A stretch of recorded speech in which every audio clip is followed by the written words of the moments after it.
नई बहू का स्वागत। उत्तराखंड के एक छोटे से गांव बरगाम में रहने वाला चौधरी परिवार अपनी रोबदार हैसियत और पुरानी परंपराओं के लिए मशहूर था। परिवार में मुखिया हरिशंकर चौधरी, उनकी पत्नी कमला देवी, दो बेटे राजीव और सौरभ और बहू मीना पहले से थी। इस घर की रौनक उस दिन और बढ़ गई जब छोटे बेटे सौरभ की शादी एक सुंदर, शांत और सजी सवरी लड़की अन्विता से हुई। अन्विता का सौंदर्य मंत्रमुग्ध करने वाला था। उसकी आंखों में रहस्यमय गहराई थी, मानो कोई सागर छुपा हो। गांव वालों ने जब पहली बार उसे देखा तो कहने लगे, ये लड़की तो अप्सरा लगती है।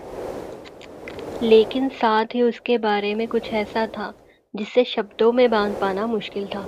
जैसे कोई अनकहा डर, कोई छुपी बात। शादी के बाद सब कुछ सामान्य चल रहा था, पर धीरे धीरे घर में अजीब घटनाएं होने लगी। अजीब घटनाएं। शादी के तीसरे दिन ही चौधरी हवेली की पुरानी रसोई में आग लग गई। सबने मान लिया कि गैस सिलेंडर की लीक रही होगी, पर कमला देवी ने पहली बार गौर किया कि रसोई में उस समय सिर्फ अन्विता थी, और अग्नि लगने के बाद वो पूरी तरह शांत थी, जैसे कुछ हुआ ही ना हो।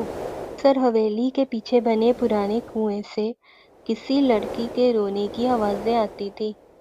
नौकर चाकर डर के मारे रात को काम छोड़कर जाने लगे।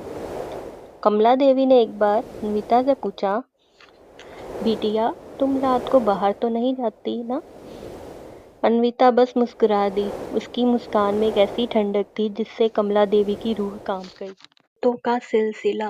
पहली मौत राजीव की हुई।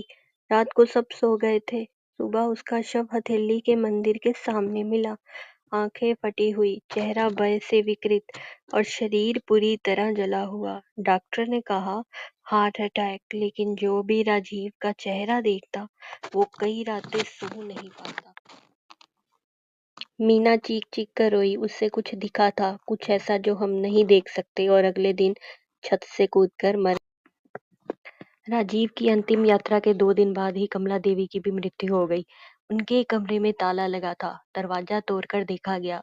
कमला देवी की गर्दन 180 डिग्री घूमी हुई थी, आंखें सूनी, और दीवार पर खून से लिखा था, शाप से कोई नहीं बच सकता। अन्विता की असलियत। अब घर में सिर्फ हरिशंकर, सौरभ और अन्विता बचे थे। गांव वाले डरने लगे। हरिशंकर को भी लगने लगा कि कुछ गलत है। उन्होंने गांव के तांत्रिक बाबा बलवीर को बुलाया। बलवीर बाबा ने हवेली में घुसते ही कहा, इस घर में कोई है जो इंसान नहीं है। उन्होंने अन्विता को ध्यान से देखा और एक मंत्र फूका। तभी अन्विता चीखने लगी। उसकी आंखें लाल हो गई, बाल उड़ने लगे और उसके चारों तरफ अंधेरा फैलने लगा। तभी वह बेहोश होकर गिर गई। बलवीर बाबा बोले, ये लड़की एक प्राचीन शाप का शिकार है, और ये शाप इसके पूर्वजों की गलती है।